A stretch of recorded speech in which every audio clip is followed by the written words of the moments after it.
Ayan, thank you sa comment nyo, Miss Kaki and Collie Shih Tzu. And buti sa two for babies ko, hiyang sobra, yung SDN daw.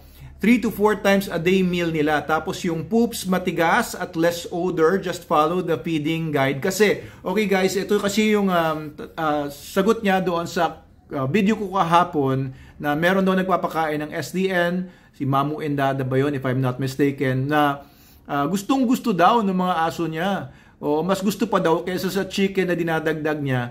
Gustong-gusto yung SDN. Ngayon, sabi niya, ang problema lang daw niya, soft daw yung poop at mabaho. So, in-explain ko din sa video ko kahapon na wag tayong mag-overfeed kasi. So, since yung aso niya gustong-gusto talaga yung SDN, siguro napapa-overfeed siya. And nag-usap kami sa private messaging or sa direct message. Totoo nga, nag-overfeed nga siya.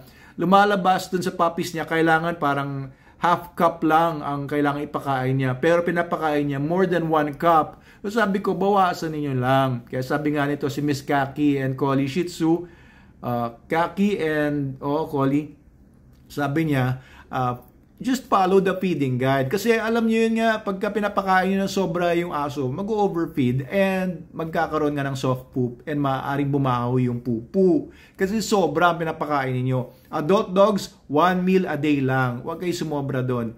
Lalo na pag bagong transition pa lang, no? Kagaya nung nag-comment nga nung isang araw, bago pa lang daw siya nag-SDN, gustong-gusto ng mga aso niya. That's good, a good feedback na mahilig yung, gustong-gusto ng mga aso niya yung SDN.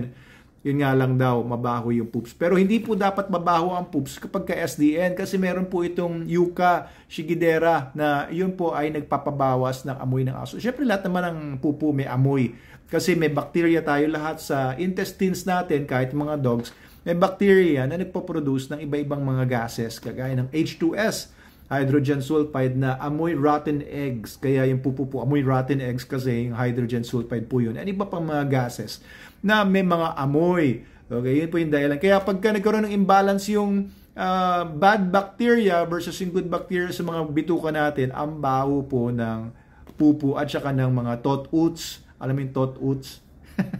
Utot. Oo, yung fart niya, baho. So, if you are going to give SDN, maganda rin po ito dahil may probiotics po ito. Hindi lang probiotics. O, yung iba kasi probiotics ng probiotics, kailangan daw bigay.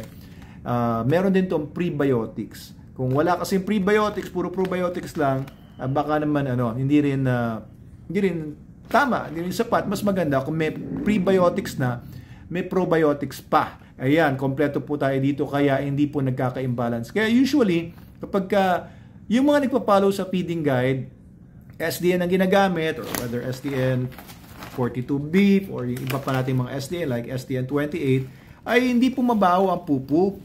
Hindi po mabaho yan. Yung minsan may video ako, yung anak ko pinaglalagay doon sa mga flower pots namin, ang mga plant pots namin, yung mga pupu ng mga aso. At hindi ko nalaman na gano'n ang ginagawa niya pag naglilinis siya.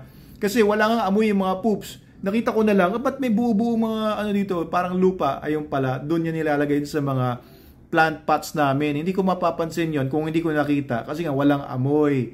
Kaya minsan nag-video din ako lately, inaamoy ko yung poops nila Logan.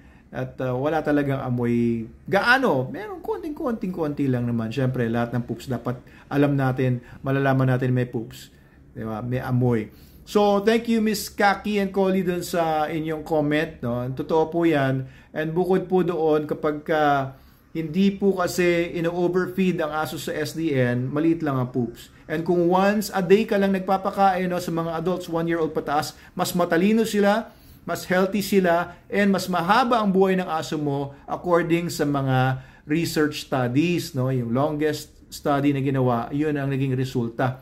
Mas healthy, mas matalino, mas mahaba ang buhay. O saan ka pa? 1 meal a day ka na lang. Sabihin mo ba, sanay kasi yung aso ko. Okay naman yung aso ko, 2 meal a day. Bahala kayo, wala namang problema. Hindi ko naman kayo pinipilit. Pero sinasabi ko lang, sa amin, we've been doing that for 8 years na since we started with SDN. Lahat ng dogs namin sa Manalo K9, we've had, at one time, 400 dogs. Ngayon, binawasan na namin yung mga dogs namin, nasa mga 100 plus dogs na lang. And lahat sila, yung mga adults, ay naka 1 meal a day. Mga puppies, from mga 1 month old pa lang, pure SDN na yan. Hindi na namin pinapadede sa nanay nila. Nagsisimula yung tikim-tikim nila ng SDN na mashed, na may water, pagka 3 weeks old. Okay, so pagka mga 1 month old pa lang, mga 4 times a day yan. Pag dumating na sila ng mga 3 months old, mga 3 times na lang a day. 2 times a day na lang kapag 3 to 6 months old. And 6 months old, up to 12 month old, mga 1 to 2 times a day na lang. So depende yan din yan sa makikita nyo sa resulta sa aso ninyo. Alright, so kung gusto niyo ng matigas na pupu na walang amoy na pupu, mag-SDN po kayo. Just follow the feeding guide. Okay, wag masyadong matuwa dahil gustong-gusto ng mga aso to SDN eh. Huwag kayo masyadong maging excited at bigyan nyo ng yung aso. O kaya, huwag nyo nang aluan din ng iba pang mga supplements. Iba, may SDN ka na nga. Nagbibigay pa ng mga vitamin supplements, ng mga pampalasa, ng mga treats at kung ano-ano. Masasira yung balance. And hindi rin magiging maganda yung resulta sa poops kung ano-ano pa yung binibigay ninyo. Kasi pag masyadong mataas din yung vitamins, no? Nagdagdag ka pa ng mga vitamins, nagdagdag ka pa ng kung anong mga pampalasa dyan, ay magpupoops din yun ng hindi maganda. So, only SDN. Pure SDN, follow the feeding guide, maliliit lang ang poops, infrequent ang poops. Once a day lang magpupoops yung adult ninyo. And ang ganda ng resulta, they're healthier. Makikita nyo talaga, meron talagang napakagandang resulta. Tawag nila magic daw ng SDN. Alright, thank you po.